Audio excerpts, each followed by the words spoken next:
In 1769, King George III of Britain signed a charter to establish Dartmouth College in New Hampshire, giving it land and establishing a structure for the administration. This was all fine and good until about 3 decades after the Revolution. The Board of Trustees for the college decide that they want a new school president, so they vote to remove the current president, John Wheelock, in accordance with the school charter.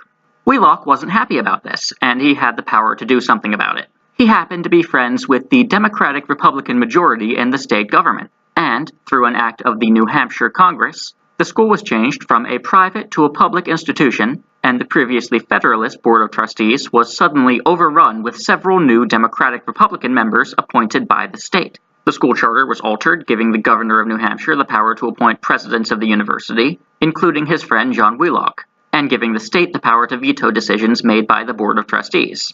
The old trustees were not having it, to say the least. They would sue, and the lawyer they chose would be an alum of the school itself.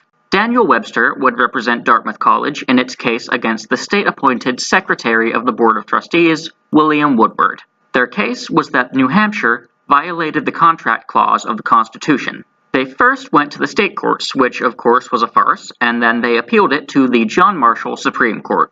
John Marshall held that the original charter served as a contract between the original donors of the institution and the Crown of Britain. The trustees represented the interests of the original donors, and the state was the natural successor to the Crown. The state, therefore, had a constitutional obligation to uphold the original contract, meaning that the act of Congress changing the contract was unconstitutional and therefore null and void.